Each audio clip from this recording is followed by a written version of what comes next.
So I have 1 hour, and the topic I picked for the next hour is something which all of you should be a bit worried about to some extent, depending on which region you're from in Russia. Is anybody here from Kemerovo? Very good. Okay. It will be particularly interesting for you towards the end. Because your region is coal dependent, right? You have many coal mines, yeah. So what I want to talk to you about today is dependence on natural resources and the upcoming energy transition. And I will deliver the talk, as Lera said, in English. But since I was born in Kazakhstan in the Soviet Union, my first language is actually Russian. So if you have a question, you're welcome to ask it either in English or Russian. I will still answer in English because my Russian is not good enough to talk about natural resources. And throughout the lecture, I will ask your opinion on things. So please participate. So this is a map of the world with the different colors indicating what economists would call resource dependence. So Russia is yellow, which means that between 2007 and 2009, 50 to 75% of exports value in Russia came from natural resources. I mean, this is not news to you. You know that Russia has lots of oil, lots of gold, diamonds, stuff. And intuitively, as an economist, you would think, ooh, if I have lots of something which other nations value, I must be better off. Because it's valuable, other people want to have it, so I can sell it to them because it's a scarce good. This doesn't seem to be always the case. And the first people to mention this and to discuss this systematically were Sachs and Warner. I will talk only briefly about this paper. And basically what they do, they say, all right, economic growth, so the change of GDP from one period to the next period, so this is indicated here as a small g of country I, is a function of resources over GDP. So the more resources I have in my economy, the more or less is my economy going to grow. Give me an opinion. Who of you thinks that the more resources I have, the faster I will grow as an economy? All right, fair enough. Who of you thinks the opposite is true? The more resources I have, the slower my economy will grow.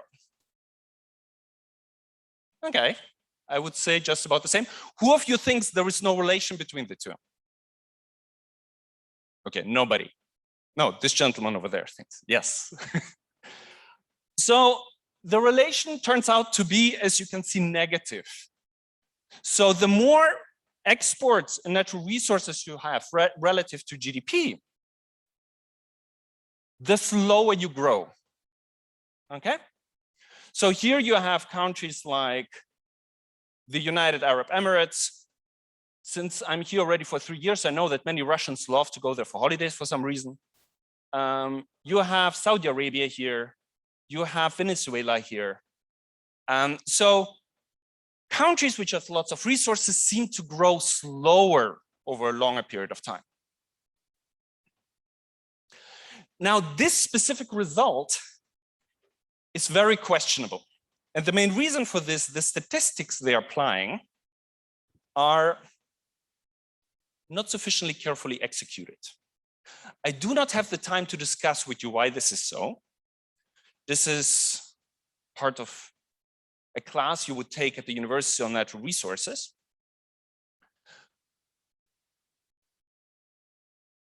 But this idea that natural resources do not necessarily need to be good for a country's economic performance started a huge literature which is known as a resource curse. I think the Russian translation for this would be ресурсовое проклятие. Has anybody heard this term? Yes, okay. So this is not completely new to you. So these two guys started this literature in economics. And since it's such a cool term, since it sounds so fancy, people like it and politicians took it over and still use it. Now, just 5 years later, these three gentlemen built up on this study and said, you know,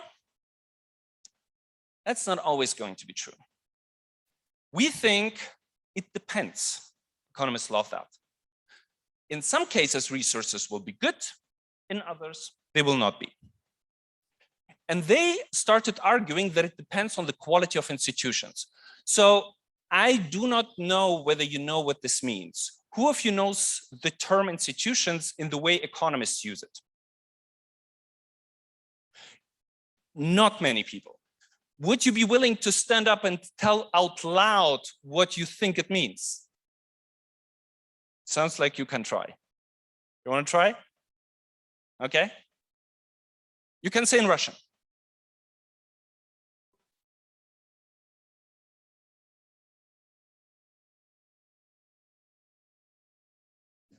So you mentioned one of the most important terms, basically a country in which the property rights are defended.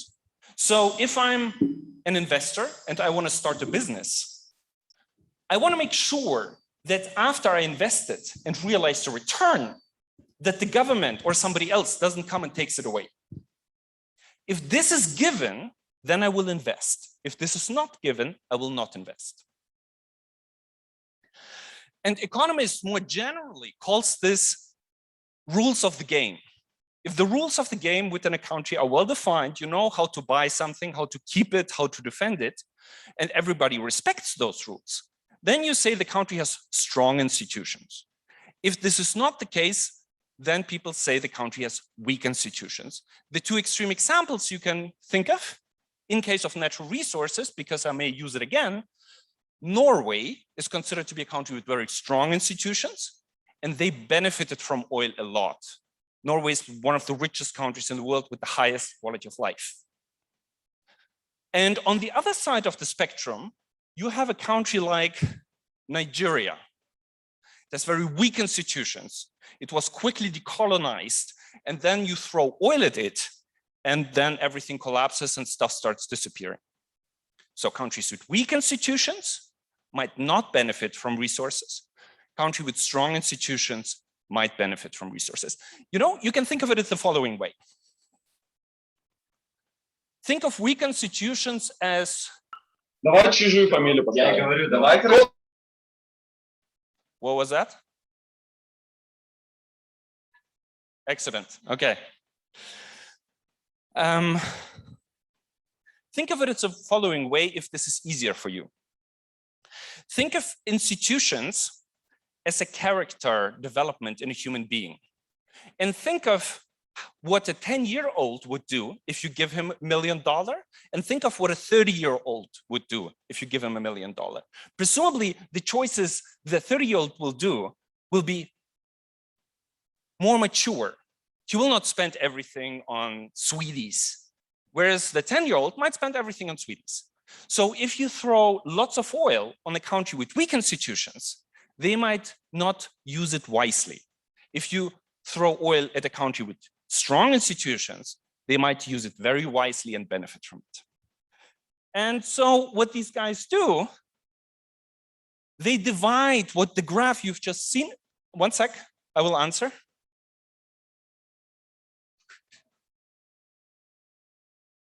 Could you take off your mask? I just don't hear. Oh, you need to keep it, sorry. So I wanted to ask, you said that the rules have to be well defined, but what if the rules are corruption of a strong institution? If the rules are? Corruption. Well, corruption is a classical example. We can talk about it towards the end. Just keep that thought. I give you a short answer now. In a country with strong institutions, with very strong institutions, you have very little corruption because everybody plays according to the rules of the game. And corruption is violating the rules of the game because exploiting the power you're giving by having a specific position in the government. So this is not playing according to the rules, okay? This is the simple answer, but we can talk about it towards the end more. This is a big, big part of institutions and why this is unfortunately negatively linked to having lots of resources. Countries which have lots of resources often have lots of corruption, and there is lots of evidence for this. So what these guys do, they basically take the graph you've seen and divide it into groups. They take countries with weak institutions and countries with strong institutions. And on the right-hand side at the bottom, you see the relationship if the countries have strong institutions. And there you see the more resources you have, nothing happens with growth. Growth is completely independent of resources. But if you have weak institutions, they call it bad institutions, then the more resources you have, the less growth you have. To fix ideas, let me give you a more recent example. Who followed what happened to Venezuela in the last 3 years? Okay, so you've heard of it. So in a summary, for those of you who haven't heard of it, this happened. On the x-axis, you have time. On the y-axis, you have economic performance, some measure of it. You can use different measures. You see, Venezuela was rising, rising, rising.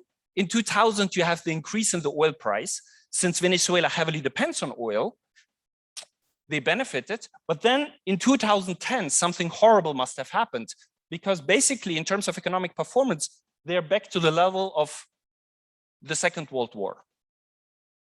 So not good. What happened?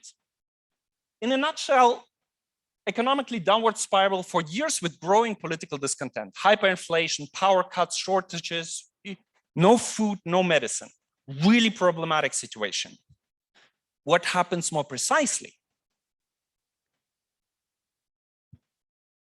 Now, Venezuela is the oil richest country in the world. They have the biggest resource of oil. They have more than Saudi Arabia. And in early 2000s, they've been also producing quite a bit and exporting quite a bit. And if you want to link it to our measure, 75% of the exports were generated by oil. So they were very dependent on oil.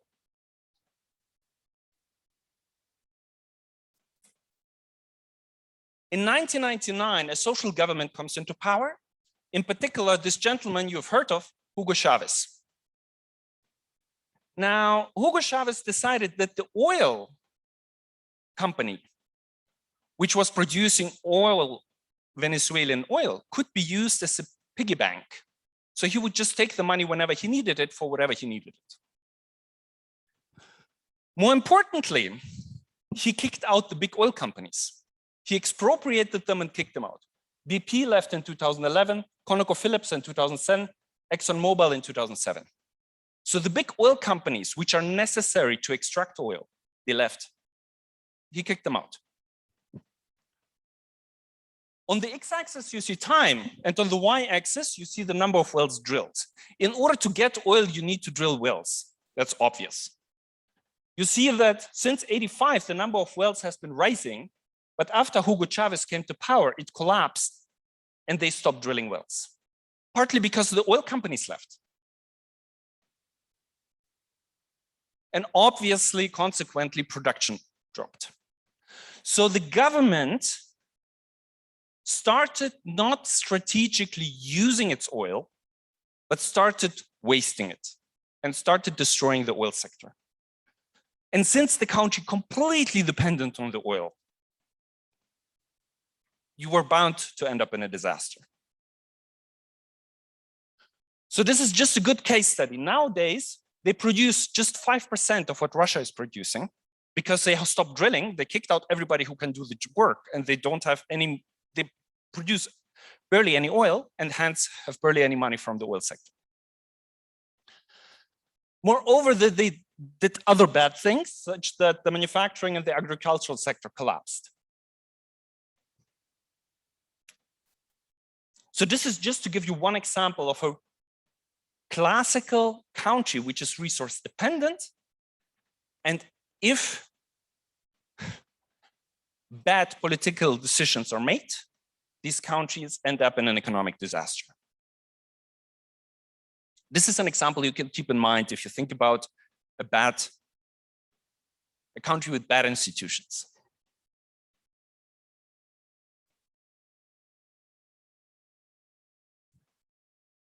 Now, in case of Venezuela, which was heavily dependent on natural resources and then economically collapsed, the harm was self-inflicted. So basically, they elected a person into power who did stupid decisions, who made stupid decisions, and hence the country ended up in an economic turmoil. But in principle, there are other factors which can lead to the collapse of an economy of a resource-dependent country. The US most recently decided that we're going into an energy transition. What does it mean? Yes? I don't hear, sorry.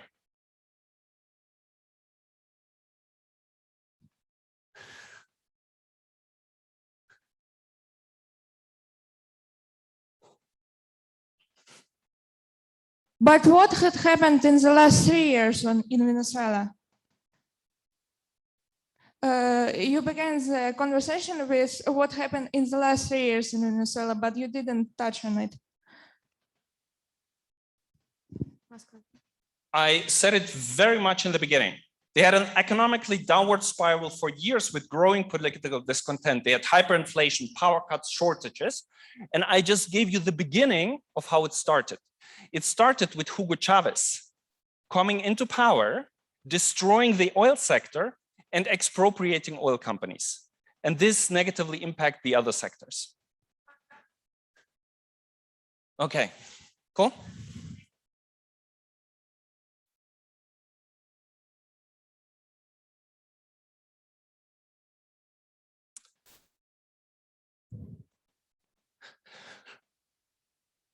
So what did I tell you so far? I told you there is this thing that countries with resources do not always perform well. And one of the reasons that they do not perform well might be the quality of institutions, and another one might be their complete dependence on natural resources. These actually often go together. And now I want to take this and use something what happened in the UK 40 years ago to think about what's going to happen in Russia if we do make an energy transition.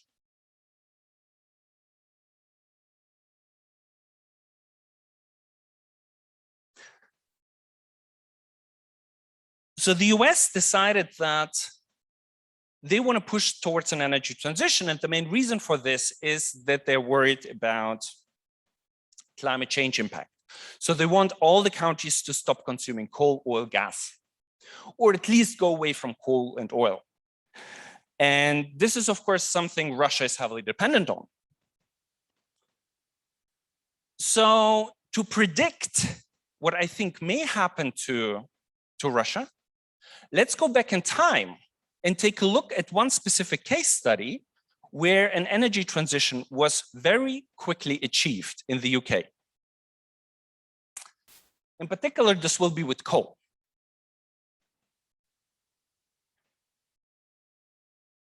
Historically, there are 5 countries in Europe which produce lots of coal. This is Belgium, France, Germany, Poland, and the UK. And 3 of them, Belgium, France, and the UK, successfully managed a transition. 2 of them didn't. Let's look at one specific case. And in particular, let's look at the UK and what happened to the UK. The last coal mine in the UK was closed in 2015. Since then, the UK doesn't have any coal. Kemirova still has lots of coal and still lots of mines, even though some of them are still already closing, but there are still many. From the top of my head, I think the number of coal miners in Russia right now is roughly 130,000. So still quite a few people who will lose jobs if we do an energy transition. And many of them are concentrated in specific regions like Kemirova.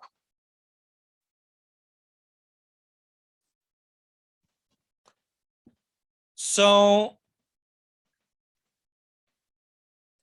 what I will now tell you is what happened to the UK when the coal sector collapsed, what happened to the communities which were affected by this collapse, and how they can protect themselves from suffering economic negative consequences if the sector collapses, like it did, for instance, in Venezuela.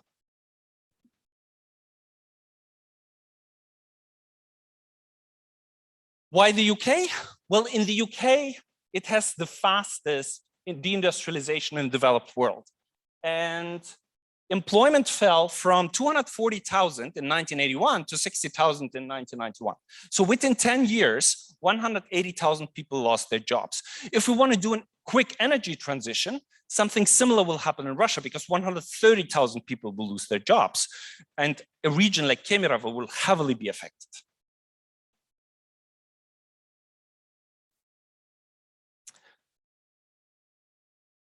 To do the empirical analysis, we will use something what economists, econometricians like to call an ideal experiment. Has anybody heard this term?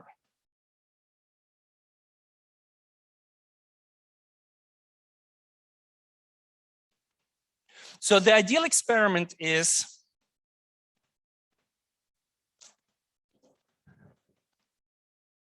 a thought experiment which allows you to structure thoughts about something you will then imperfectly execute when working with data. In our specific case, the thought experiment is, if we want to understand the impact of a collapse of an industry on an economy, what we want to do ideally is we take 200 economies, all of them have resources, and then we throw a coin and we randomly destroy 100 of them while not touching the others. And then we wait for 10 years and look at what happened to those where the industry was destroyed relative to those where it wasn't destroyed. This is an ideal experiment. Of course, this is unethical. This is not ethical. You cannot just randomly destroy and randomly close coal mines in one city in Kemerovo and not in the other. But nature sometimes gives us such an experiment which is very close to this ideal experiment. And in our case, it will be Margaret Thatcher, who became the Prime Minister of the UK, who within a very short period of time just completely closed all the coal mines within the UK. So we can look at what happens to the communities in which the mine was closed and compare it to the communities where it wasn't closed, and then attribute what happens to whatever we're interested in to the closure of the mine. Okay? I hope that was roughly clear. So this is how it looked. So what you see here is England and Wales, and the red dots are coal mines. And you see 81, 91, 2001, and 2011. By 2011, you had 4 mines left. By 2015, all mines were closed. If we believe in a quick energy transition, this is what's going to happen to Kemerovo.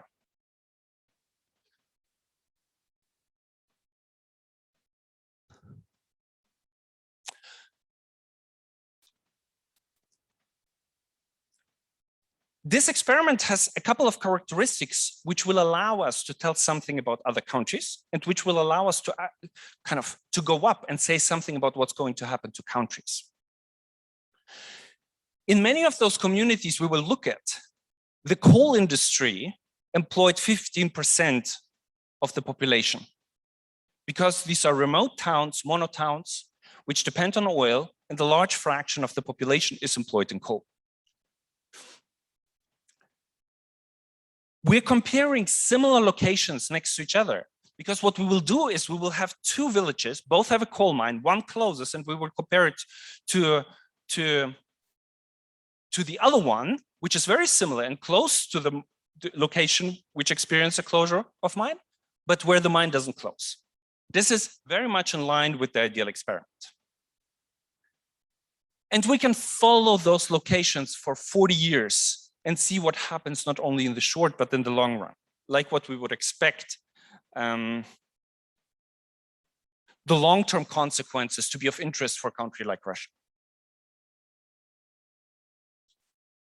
Quick background for those who don't know. Coal, very important for the UK.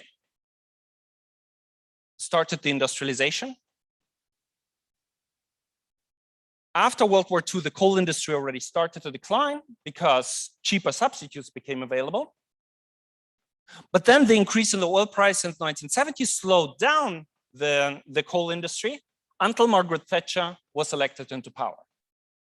In 1984, the UK government announced the closure of 20 mines, and it was already speculated that more will be closed.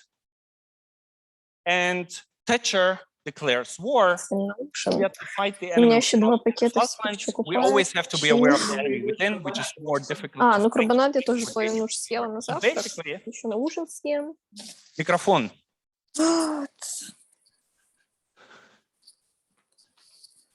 Oh, there are questions as well. Так. What's going on?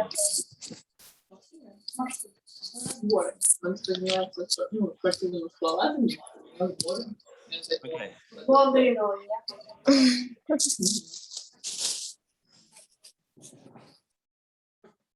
I'm not quite sure that we have to pay attention to it. Okay, not paying attention to it. So basically, in 1984, Margaret Thatcher is elected into power, closes all the coal mines.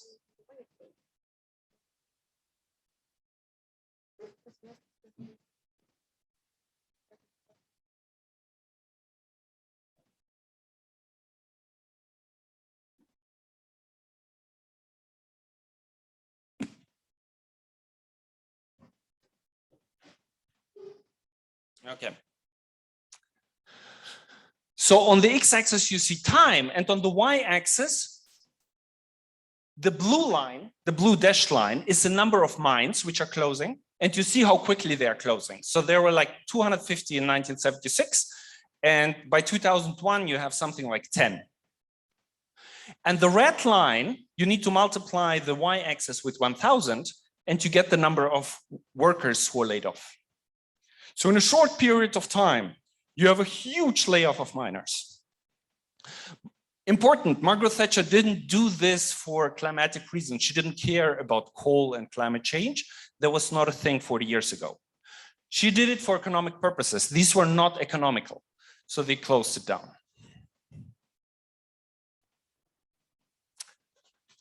So now think about, let's keep it in the simplest possible form.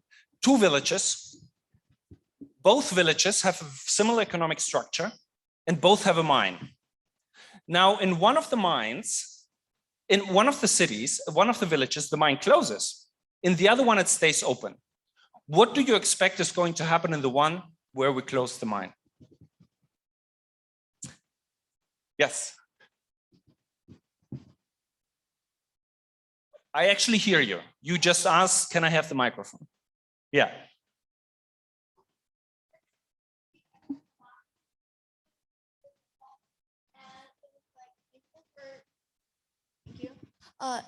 Yeah, at first there will be some kind of collapse, but many people will lose their jobs and will be homeless people, and it may be even a crisis. But after a while, the country will find a solution, and they will develop quicker because they'll need to find another economical resource. And the first country, which still uses coal, at first they will be better and everything will be okay as it was. But after a while, they'll realize that, oh, guys, we need to change something. And well, then the first country who already developed something new will be better in a greater position. I think it's an excellent narrative. It's a good narrative, and I think in some cases this is true. And I will, if I don't remember, I'll remind me that I come back to this towards the end of the lecture. I'll give you examples of this. Unfortunately, this is not what happens in the UK. Let me be more specific. What do you think happens to the population in the village where the mine closes?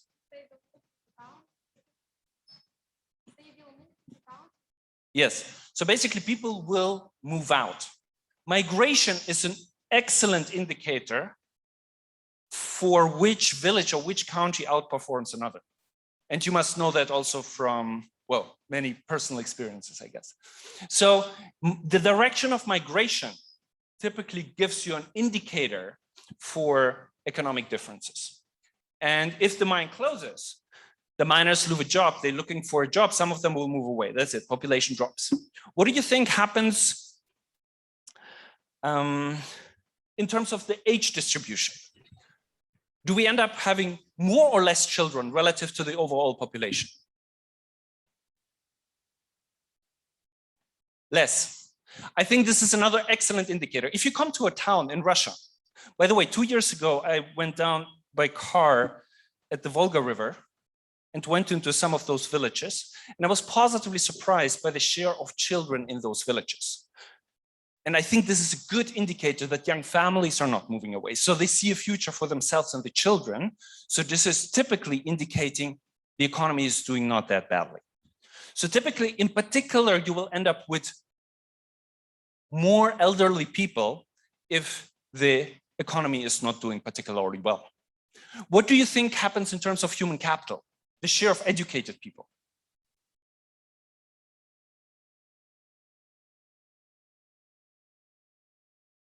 You think this grows as a share to the population? So any other views on this? Typically, more educated people are more mobile. So they will move away. So the share of the educated in the population will drop in the village, which is affected by the mine closure. So you have a couple of obvious, straightforward indicators which you can expect to happen in those villages which are affected by the mine closure. And then you can move this to another level and think about the country dependent on natural resources. Something similar will happen on the country level. People will start moving away. Human capital will start moving away. Younger people will start moving away.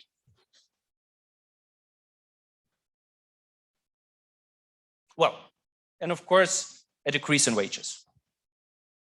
So I will not go with you through the empirics and how this is exactly estimated, because again, I don't think this is the time and place to do this, but I will show you some of the results.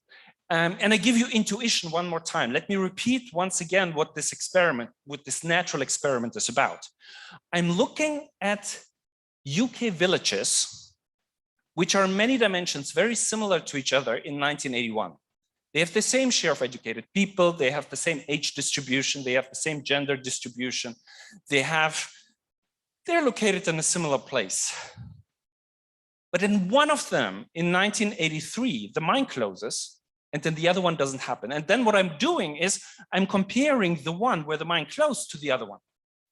And what I'm going to show you is the difference between the two over time. In a very abstract way, what we will look at outcome on the left-hand side, how they are linked to the number of mines closed in a particular location.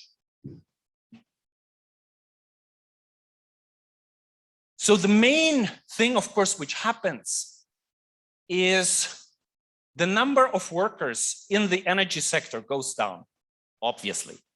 If you close a mine, people are fired. And since miners are predominantly male, you can see here the coefficient is essentially equal to 1. So laying off one guy reduces the employment in the energy sector by 1, obviously. Women are less affected via this channel because there are barely any women in the mine. Hence, you have a very small coefficient in the second row. So number of primary workers in thousands, and where you have women in the second row, you have a coefficient which is close to 0. Now, the main takeaway here is population goes down, employment goes down, participation rate goes down. So people move away, people lose their jobs. And they lose their jobs not just in the energy sector, they also lose it in other sectors, in particular the service sector. So think about the guy who's selling the beer in a pub to the coal miners. Once the coal miners are gone, the guy cannot sell any beer to anybody because the coal miners used to spend their money there. Now the pub also closes. So this has extreme spillovers. Wage. On the x-axis, you see time. And on the y-axis, the blue solid line, tells you about how much the wage in the affected village where the mine closed would develop relative to the village which was not affected. And what you see is it drops and it stays below for a very long time. So this goes a bit against your narrative. So until 2011, the wages are still lower in those villages which have been affected by the mine closure. So it has very long persistent effects. And if you then want to look at, why do I not? Okay, I don't see it. If you want to look at children per woman, negative, goes down. Educate, the share of educated people goes down. The number of single individuals goes up. People stop marrying. So in terms of social development, everything is bad in those cities which are affected by mine closure. Now, I gave you this horrible story. Now, you don't want to go back to Kemirawa, because if this is happening, this is maybe not good. But there are ways to deal with this. Now, I started the story and I gave you Venezuela as an example with resource-rich economies often being very dependent on their new resources. Venezuela, I think it was 75% of their exports which came just from oil. In case of Russia, unfortunately, it's also more than 50% which come from resources. But knowing that maybe there is an energy transition coming up, what you can do, you can diversify your economy, you can prepare. Now, let me show you, do I still have a bit of time?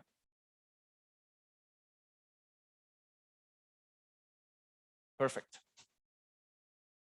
So can we prepare, and what can buffer this negative impact on the economy if the industry collapses? The economists basically,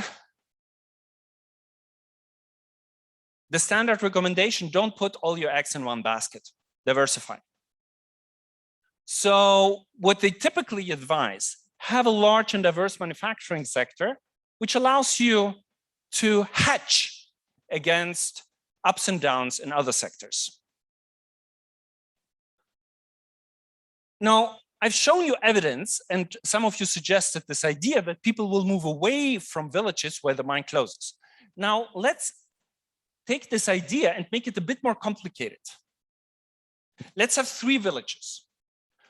1 which is unaffected, 2 which are affected, but one of those which is affected additionally has a Mercedes manufacturing plant next to the mine. What do you think is then going to happen? In this location where the mine closes, which happens to have a manufacturing plant where many males in principle can be employed.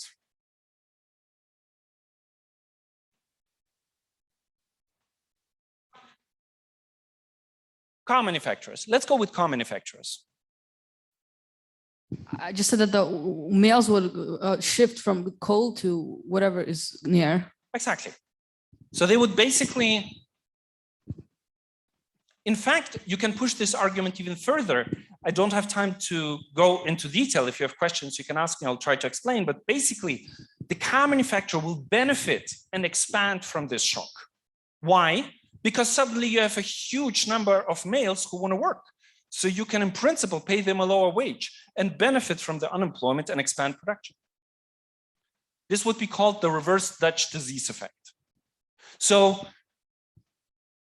in cases where you have actually a large manufacturing sector, this closure of mines might not be such a big issue, simply because it will be buffered by those guys getting a job at the plant nearby. And this is a simple graph. Ignore the blue line in the background and just focus on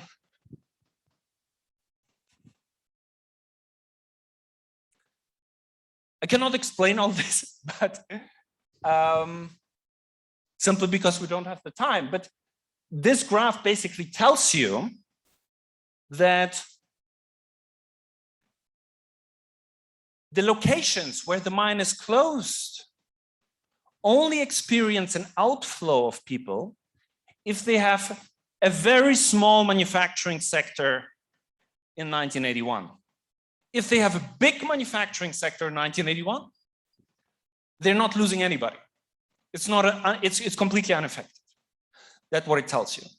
So when looking at the regions in the UK which experience a closure in coal mines, on average, they lose people. But only those lose people which don't have a manufacturing plant.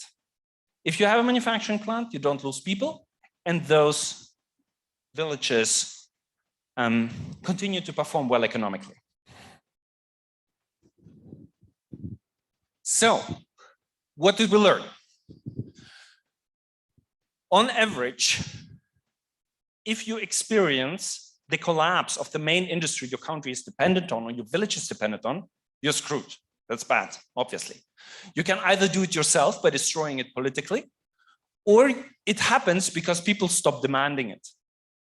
This is something we can expect in the next 10 years to happen, in particular with regards to coal.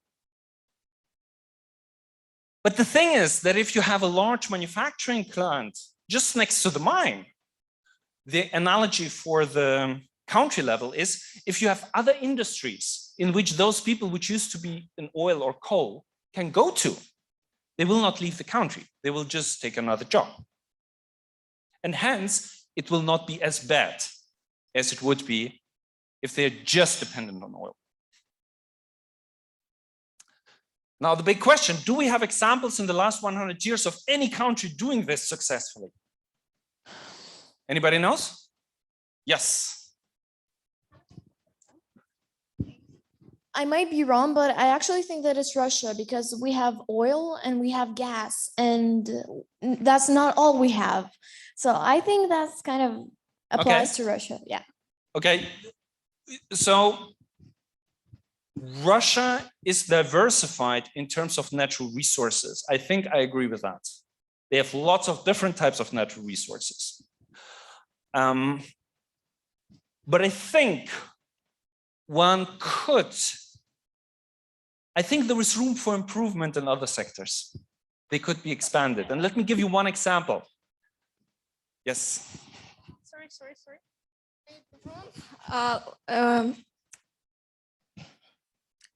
United Arab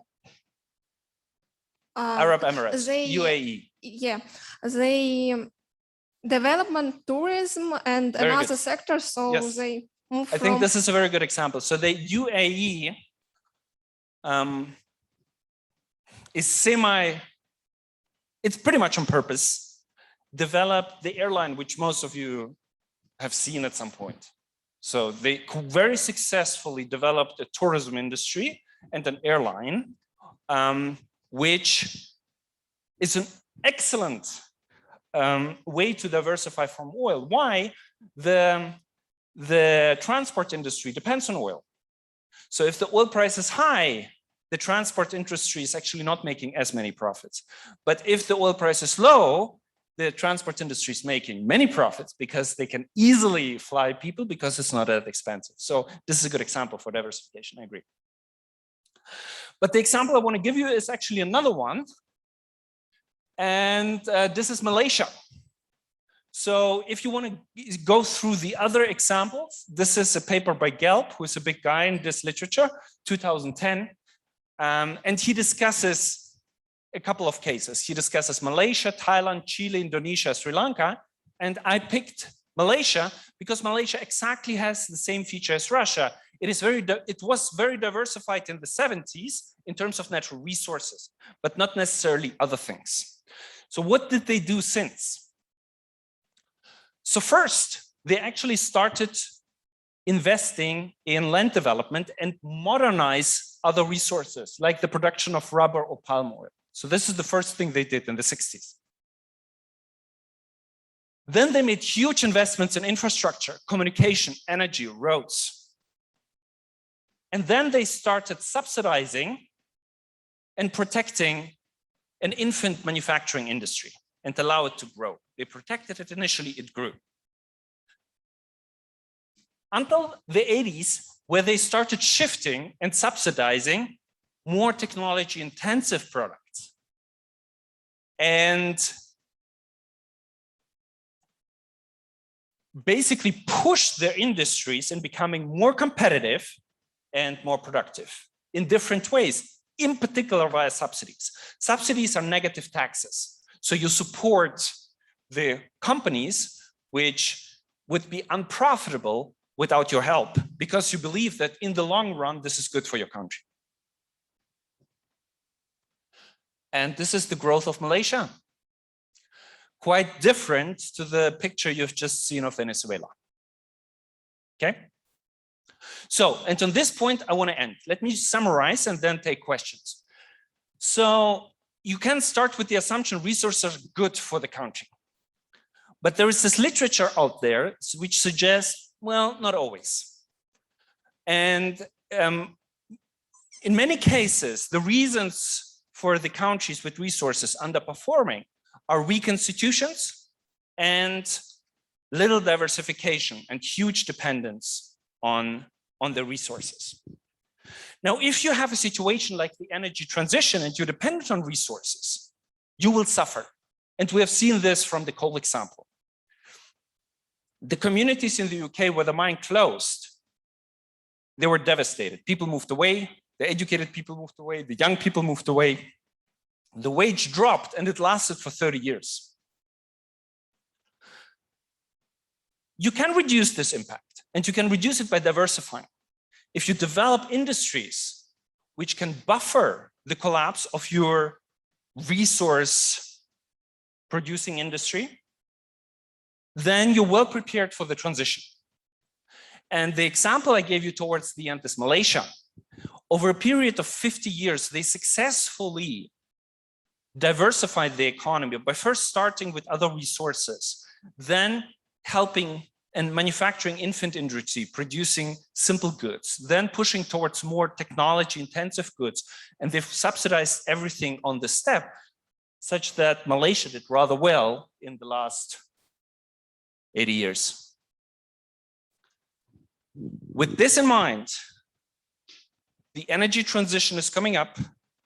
If the Russian government decides to close down mines, they better prepare the country for this transition, but in particular the regions for this transition, because otherwise those regions will be left devastated. Done.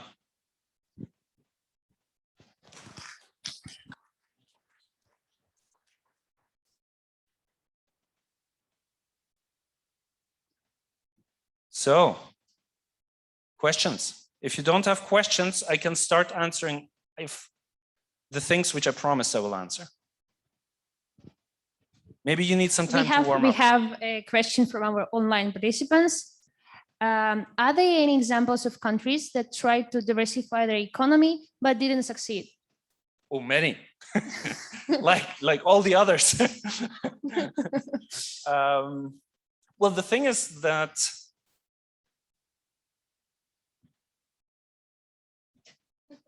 it's difficult.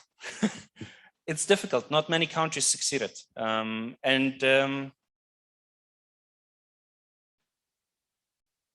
an economic point of view, I think it's clear what to do. So even if you've never heard of this topic before, in the last hour, I think I gave you the basic idea, so you know it. So for sure, policymakers know this. So if you want to do this, you can do this. It doesn't happen for political reasons.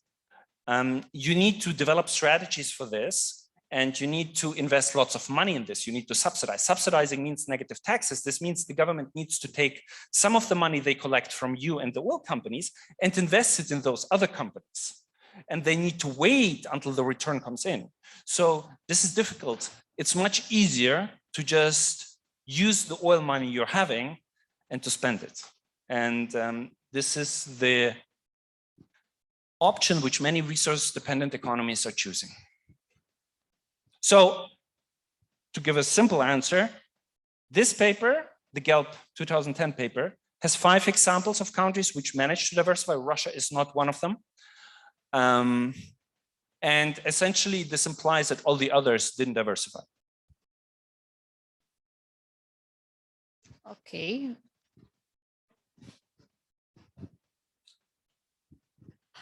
Thank you for this lecture. I have one question. What do you think about countries which rely now on the resources? Can they in the future develop a green economy with eco-friendly resources, green energy, and so on? Thank you.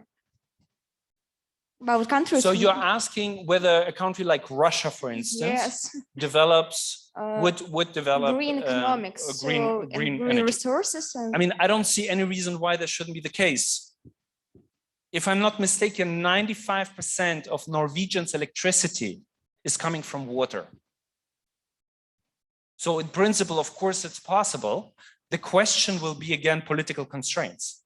You need to think, you need to plan. It's easier to live off the money you're having from the resources because you have little to do. Thank you. I have 3 questions. First, about Indonesia. I heard that it's just one place behind Russia in GDP rates. And do you think that Indonesia might, do you think Indonesia might develop as quickly as Malaysia in the coming years? I have no idea, but I try to answer. So Indonesia was for a long time under the rule of an autocratic leader and was part of a corrupt system until 1999. Yeah. So they essentially only in the last 20 years started developing democratic channels, and we shall see. I cannot predict. I can see advantages. The advantage of a democratic system is if your institutions are sufficiently strong that your property rights are secure. So you have strong institutions, people will invest, people can develop. This gives them potential to develop. But let's see. So you think that Indonesia has quite strong institutions? Did I understand you Well, correctly? I think they are better than they were in 1990. Okay, yeah, and the second question is about Turkey. Do you think, do you think Turkey has enough resources on which to rely? Well, my question is, do you think it's possible for Turkey to have eggs in different baskets, like that idea, or does it has more focus on only one resource? I wasn't even aware that Turkey is classified as a resource-rich economy. So which resource are they having? They don't, they mostly focus on tourism. That's Okay. not exactly a resource, but still human resource. Then I don't know what the question is. The question is, do you think that if tourism collapses, does Turkey has something as a secure thing that they can open and use in case of some kind of, if tourism falls? I don't know. I don't know. I don't know sufficiently much about Turkey to answer that question. Okay, and the last Third question. The third question is about Russia. Do you think that Russia has enough resources on which to rely on? And how close is Russia to being prepared enough for some kind of global transitions? Well, I don't think it is. I think Russia is heavily dependent on. So if you wanna. How long will it take for some kind of changes, and what do people need for it? Okay, this is a very difficult question.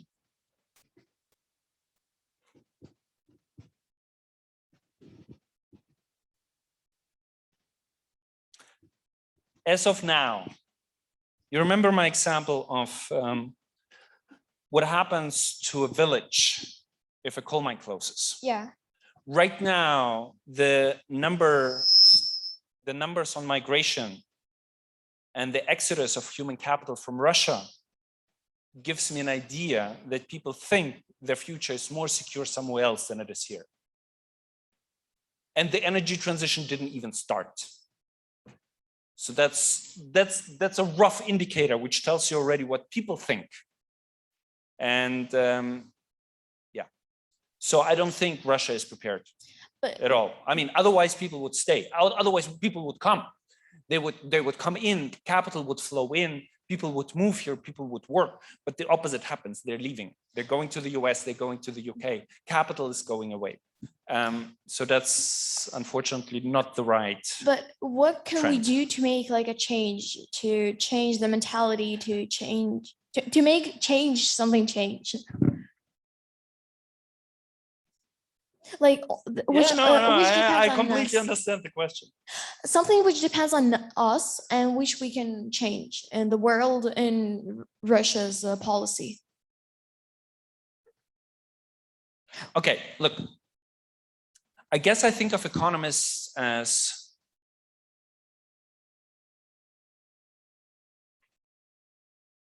doctors. So, of countries.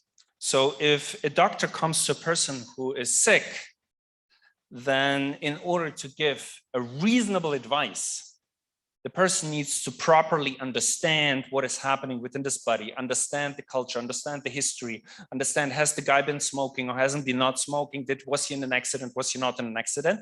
And once you understand this, you give a reasonable advice on in which direction to develop. I think there are a couple of high-level Russian economists who are unfortunately already abroad for the reason just discussed, who have a very good idea what the patient needs. And I think if you just go on YouTube and Google some of them, you will get a very clear idea of what needs to be done. I don't think I'm the best doctor to evaluate this. I think they are, and I'm talking about Konstantin Sonin, Sergei Guriev. You've heard him, I think. Yeah, we had a lecture with him. So just go online, check. He will give you the summary, because I think he understands the patients. He knows what the patient needs. Okay, thank you. And let me answer the question you've asked during the lecture, because I think I can, like the narrative you suggested. So the narrative you suggested, I think was was a good one. You suggested that if we have two villages and the mine closes in one earlier and the other one later, the one where it closes earlier is actually will suffer initially, but then will outperform the other one. Yeah. This is what economists used to call shock therapy. And they tried with several countries with, as far as I understand, not much success. Let me give you the opposite narrative. I haven't written this paper, but this is an idea I've had already for 5 years, and I think the basic evidence talks in this direction. If you look at Belgium, at the triangle of Belgium, France, and Germany, there is a region which is coal dependent. And it's essentially the south of Belgium had coal, the west of Germany had coal, and the northeast of France has coal.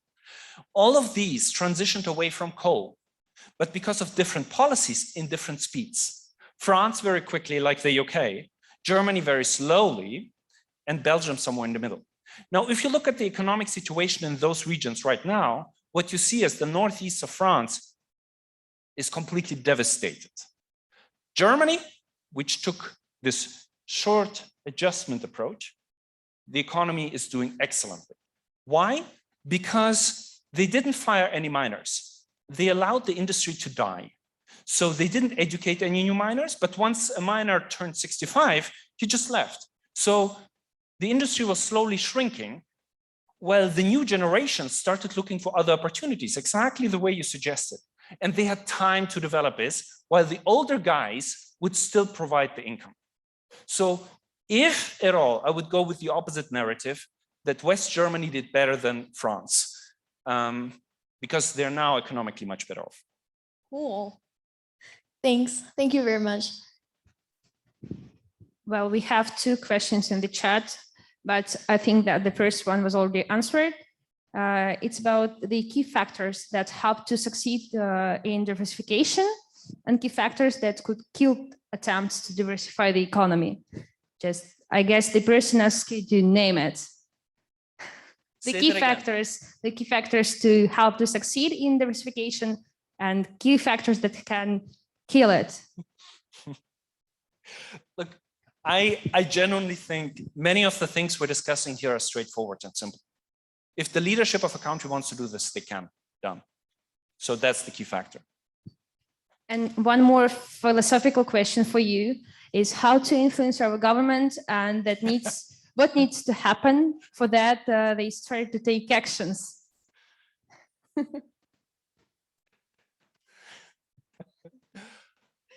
Oof, a rough one. A philosophical question.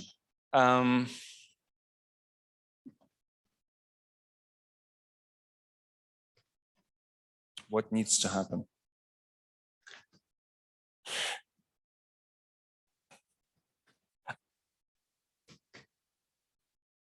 My thoughts are right now not sufficiently well structured to comment on that. There was a question. Okay. Which countries are most likely to switch their economics in the way of improving its diversity in the foreseeable future? I'm not sure I got the question. So, can you name, please, some countries which are most likely now to improve their economics in the way of diversifying it in the foreseeable future? So name countries which I think will end up diversifying in the foreseeable future? Yeah, Is this a question? Okay. Many of your questions ask about the future. I have no idea about the future. And whoever tells you that he or she has is presumably lying. I don't know. But I can tell you who maybe is making more an attempt or less an attempt, if this is enough. I think a very nice example of a country which is really trying and did very, very well, there is even a nice movie about this, is Botswana. Botswana is just north of South Africa, and until 1960 it was part of South Africa, then became independent. And it got lucky with an incredibly good dictator, king. He was smart and he knew what to do. So he very wisely used the money from the diamonds they had to develop the economy. And I think they're now trying to diversify this. So if you want to ask me which country I think is trying and maybe will succeed, I think I would look into this. Okay. So you're saying that the main way this whole narrative ties into our present is the fact that green energy is being developed, right? But could you, and the main pluses of green energy is that it's green and that it doesn't impact climate change. But are there any economic benefits to green energy that you see might help? Are there economic benefits to green energy? Yeah. Beyond not destroying the planet? Yes. I think the first one is already quite important. Yes.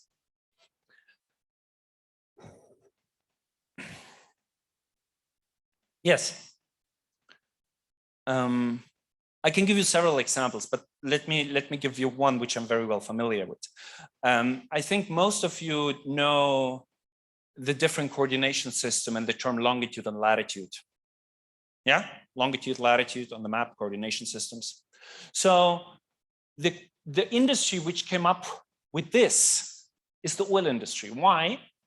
In the 19th century, they just needed a systematic way to know where you have which geological layer to know where to drill. This spilled over to all other industries into our daily life. So we are now using those coordination systems in everyday life. This had a huge economic spillover. So now in terms of green technology, we're moving into unexplored territory. So my guess is we will learn something which we didn't know yet, and this will spill over. Okay, thanks. It's not me, but okay. All right. So maybe some questions in Zoom. Nadia?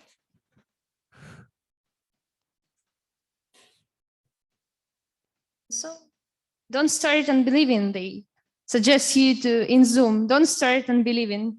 So let's believe in our countries that they will take actions. Don't. So Sooner this or is, later. This is a suggestion. Yeah, Yeah. that's a good point to end our lecture, I It's guess. very positive. It's a very positive note. Yes. So All right. Thank you very much. thank you.